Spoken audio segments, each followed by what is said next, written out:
3 years ago, Brandy had to say goodbye to her oldest son, Brandon, after he was shot and killed in cold blood outside of his apartment building.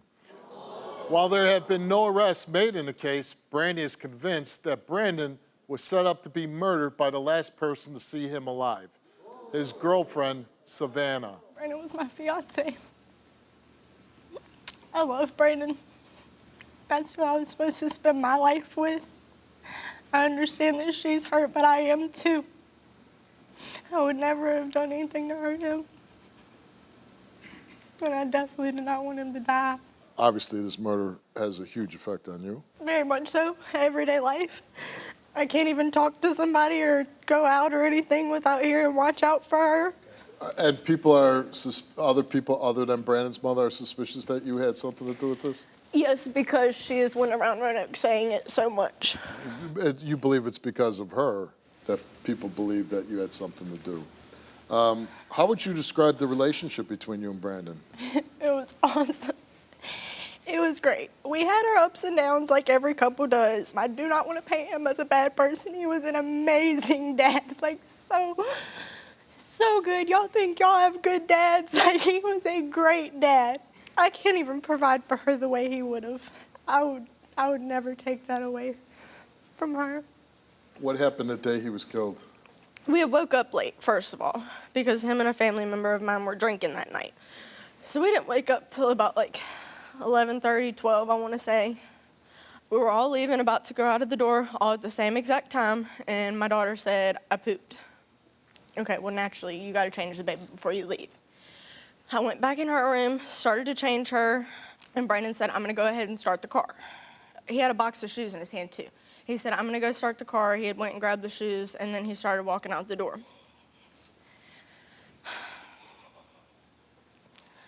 Maybe 10, 15 seconds later, I hear the loudest gunshot I've ever heard in my life. And when I walk out, he's already laying there, right in front of our doorstep.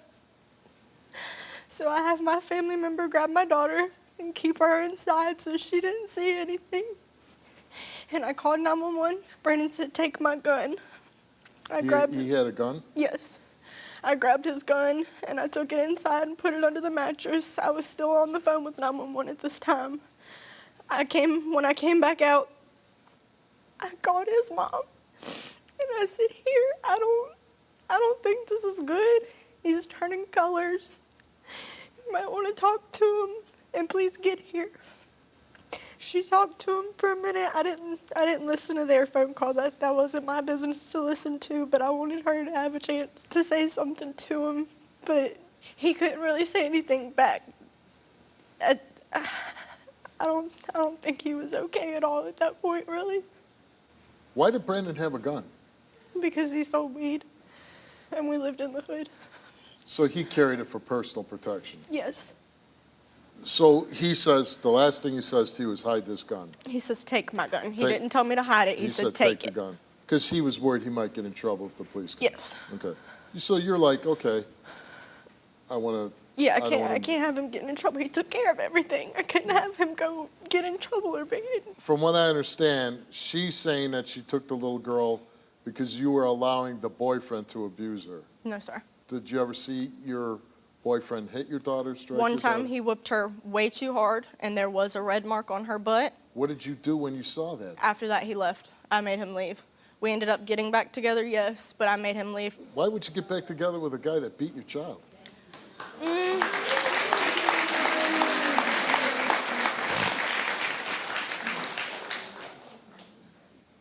Let me explain this, okay? I just got to tell you how I'm feeling. I've never met you. I never met your daughter. I never met this boyfriend. He's an ex. Whatever. But if I saw somebody hit my child, I certainly want to be back with them. Sure. Hold on. Do you have any idea who killed Brandon or why somebody want to kill him? No, I wish. No idea at all? I wish. Now, I could see why. I don't know who or how, but I could see why, maybe even. Why? He would wear stuff out of the house flashy all the time. He had a choice of 4 vehicles to get into when he walked out the house. He was He was just very cocky. So you think that somebody was jealous or? Yeah, but even to me, that wouldn't make me want to. No, I wouldn't want to kill somebody over some material possessions. Let's meet her. Here's Brandy.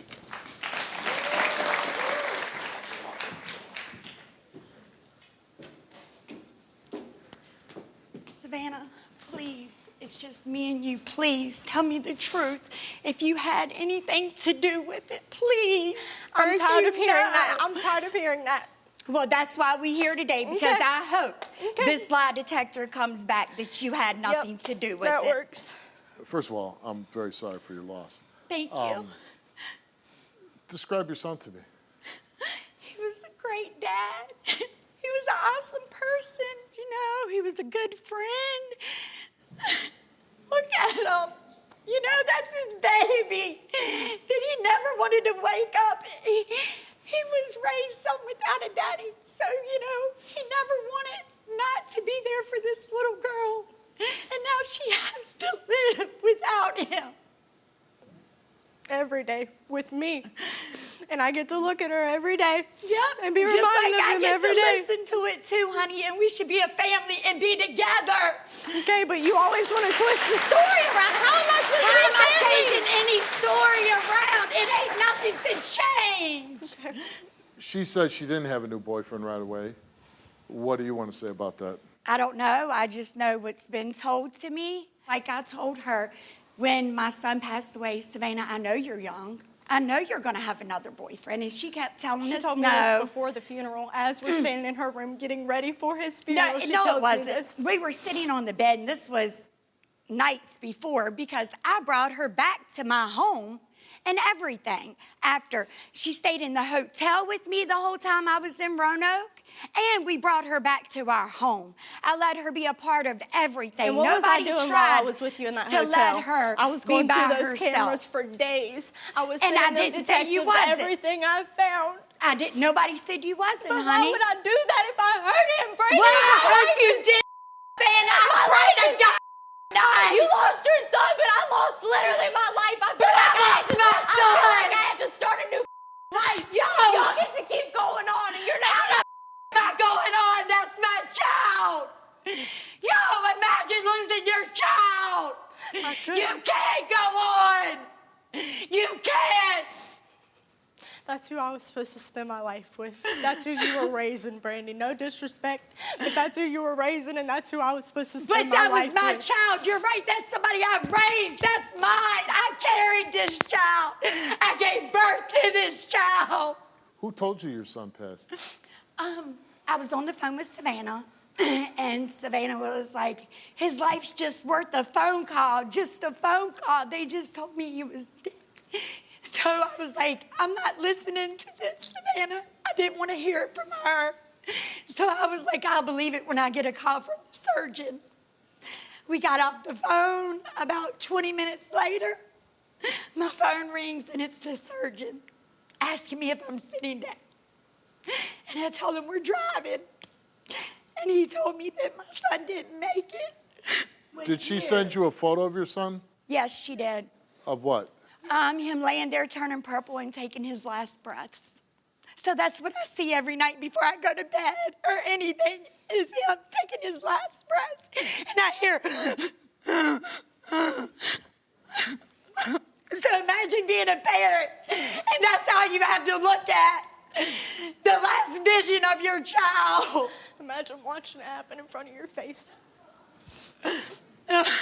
Imagine that happening in front of your face. So then, and after all this happens, at some point, you show up at your granddaughter's school and take her. Actually, I got a phone call from a family member of hers telling me that the boyfriend at the time was beating her and my granddaughter. When the family member got in touch with me, we made we talked. So we go up to the courts, we get protective orders. They tell us to go get the baby. I didn't sign the little girl out of school. The other family member did. We dropped the other family member off at home. So I went and got a hotel. We got something to eat. She was watching my phone because she likes to watch YouTube and stuff, and we fell asleep. The cops show up to my home, and my husband, they woke my husband and my kids up. He said, I don't know where she is, but let me contact her and try to get in touch with her. He couldn't get in touch with me, so he called the hotel and had the hotel people come wake me up. And when I got woken up, I had called the detectives and told them where I was, and they came and got out, no problems. And that little girl was screaming, please don't make me go back. Why did she scream that? She was just screaming, please don't make me go back there. Please don't make me go back there. Okay. She's here. She took this lie detector test. Obviously, if she fails, that's something I guess the police would want to bring her back in for questioning. And you wouldn't want anything to do with her, I would suspect. Well, she's, you know, she'll always be family because that's my... Even if she had something to do with your son's murder? Well, if she has something to do with my son's murder, I just want to deal with her for my granddaughter. Because I want to be a part of that little girl's life. Because that's all I have left to my son, you know? Sure. That's it. Okay. Savanna, we broke your test up into a couple parts there. First, we asked you, did you allow an ex-boyfriend to physically abuse your daughter at any time? You answered no. You told the truth.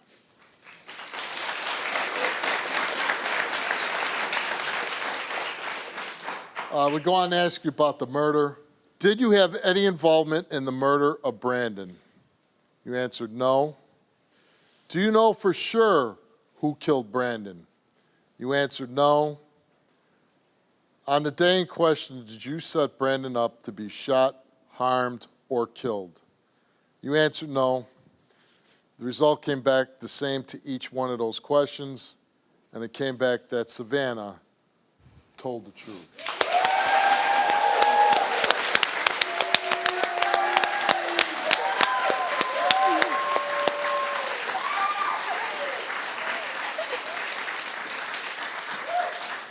I'm happy.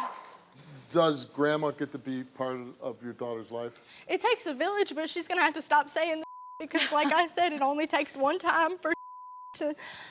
Since nobody was ever caught, it only takes one time for the child to hear that I had something to do with it, and for her to always wonder. And now it's going to end. I don't say nothing in front of my granddaughter But it's going to end now anything. because she knows the truth. That's And I've apologized to her before. I'll say this.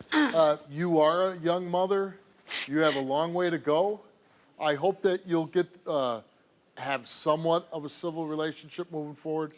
My grandmother was very important to me. I hope that you'll be able to be part of your granddaughter's life, but you have to act civilly to each other. Again, I hope you'll make good decisions, better decisions moving forward. Don't let any man come into your life and touch you or your child. Never again. That happens, they should never be a part of your life ever again.